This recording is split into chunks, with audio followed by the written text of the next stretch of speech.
galera do Estúdio Aulas, estamos de volta com o nosso curso de resolução de exercícios do CESP.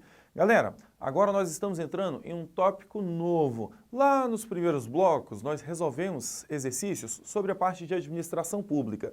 Depois começamos a falar da parte de administração geral e agora nós estamos chegando no tópico referente à estrutura organizacional.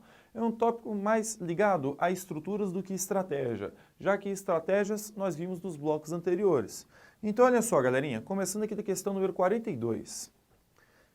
Nós vamos pegar as características principais de alguns tipos de estruturas organizacionais. Então, seria interessante você montar o seguinte no seu caderno. Você vai anotar no seu caderno, estrutura linear,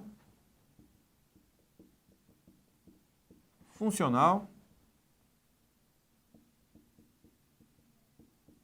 staff e virtual.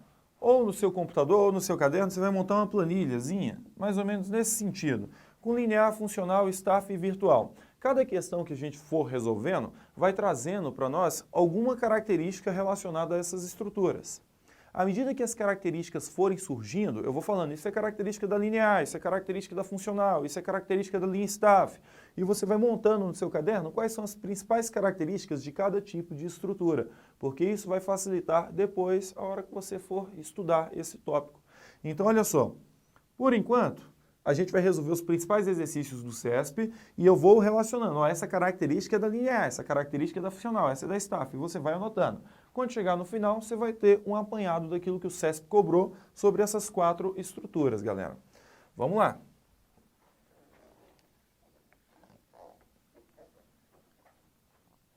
Primeira delas. Chefias generalistas. Isso aqui é uma característica. Estabilidade e constância nas relações. Estabilidade e constância nas relações, outra característica. São características próprias da estrutura organizacional linear? Sim. Por que são características próprias da estrutura linear? Primeiro, toda vez que eu falar de uma estrutura linear, você vai pensar em de onde veio esse negócio. Uma estrutura linear é herança dos militares. Quando eu falo de organizações militares, você sabe que eles são extremamente hierarquizados. E essa ideia de hierarquia vem da distribuição de autoridade e responsabilidade. Então aqui existe uma grande preocupação com a autoridade linear, que é uma autoridade o quê? Hierárquica. É aquela autoridade baseada em relações hierárquicas. Isso cria um negócio que nós vamos chamar de cadeia escalar. O que é essa cadeia escalar? Seria uma escada de poder. Quando eu penso em organizações militares, você começa lá de baixo, aí vem do soldado, aí do soldado vem para o cabo, vem para os sargentos, que são 3 níveis, salvo engano, aí vem para o suboficial, aí interrompe e começa os oficiais, com o segundo tenente, primeiro tenente e assim sucessivamente. Você vai criando uma escada hierárquica de poder entre quem manda e quem obedece, quem manda e quem obedece, quem manda e quem obedece, quem manda e quem obedece, quem manda e quem obedece. Esse quem manda e quem obedece dá origem ao que chamamos de cadeia escalar, que são linhas retas diretas que vão levar a autoridade do nível mais alto até o nível mais baixo. Galera, e aqui eu quero que vocês entendam o seguinte, quem está em cima tem autoridade sobre quem está embaixo. Quem está aqui tem autoridade sobre quem está embaixo.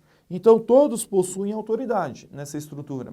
Só que aqui eu tenho uma autoridade maior, aqui embaixo eu tenho uma autoridade menor. E a autoridade vai diminuindo à medida que eu desço nessa cadeia escalar. Outro ponto importante sobre essa estrutura é que você tem que se lembrar que ela é baseada na unidade de comando.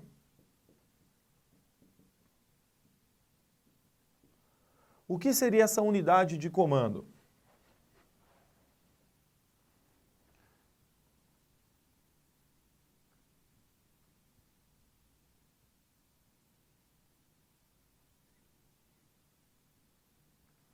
Primeiro você precisa saber o nome desse desenho. Por mais feio que ele seja, isso aqui é um organograma. E o organograma é a representação gráfica da estrutura organizacional. O que você precisa enxergar de forma rápida nesse organograma? Vamos chamar de departamento A, departamento B, departamento C e departamento D aqui do lado. Galera, se há uma estrutura linear, tem princípio da unidade de comando. Princípio da unidade de comando significa que cada autoridade tem autoridade única e absoluta sobre os seus subordinados.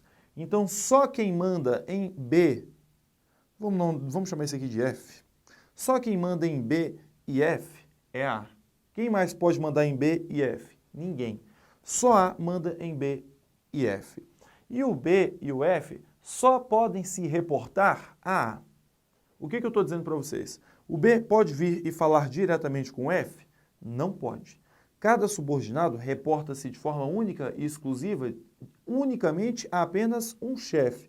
Então o B só pode falar com o A. O F só pode falar com o A. O B não pode falar diretamente com F e nem com subordinados de F. Se ele quiser falar com F, ele fala com A, que fala com F. Se o B precisar falar com o D, ele fala com A, que fala com F, que fala com D.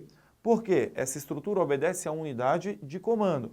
Cada subordinado se reporta de forma única e absoluta a apenas um chefe, e cada chefe tem autoridade única e absoluta sobre os seus subordinados. Isso faz com que essa estrutura proporcione um ótimo controle sobre os subordinados. Por quê? O C aqui nunca vai poder falar com Z. Se ele quiser falar com Z, ele tem que falar com B, que fala com Z. Assim, o que você consegue assegurar? Que não haja comunicação direta entre os departamentos.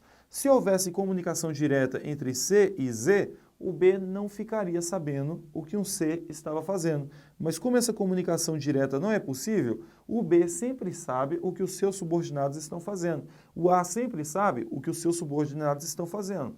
Isso é decorrência do princípio da unidade de comando. Cada subordinado se reporta de forma única e exclusiva a apenas um chefe, e cada chefe tem autoridade única e absoluta sobre os seus subordinados. Essa é a lógica da unidade de comando, que é um princípio típico da estrutura linear. Além disso, galera, essa estrutura linear vai ser caracterizada por um alto grau de centralização. Por que centralização? Imagine que esse cara aqui no topo seja o general. Se ele é o general, ele é a autoridade máxima dessa organização e ele toma decisões importantes em qualquer área. Por isso que eu chamo ele de general. O general nada mais é do que um generalista. Ele é um cara que toma decisões em assuntos gerais. E a autoridade dele é a mais alta, é a autoridade máxima, indiscutível, inquestionável. Então, os poderes tendem a ficar centralizados nos níveis mais altos, que são os generalistas. Então vamos lá, galera. Vamos entender o que está acontecendo.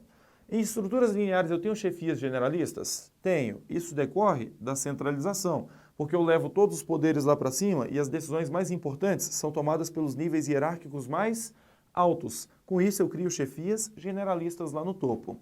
Esse cara nunca vai deixar de ser general, cair e o capitão vai superar ele. Nunca. Se ele é general, ele vai morrer general, ou seja, superior hierarquicamente a todo mundo. Isso gera uma grande estabilidade e constância nas relações. Então essa estabilidade, constância nas relações, chefias generalistas, são características típicas de estruturas lineares, galera. Então a questão número 42 está verdadeira.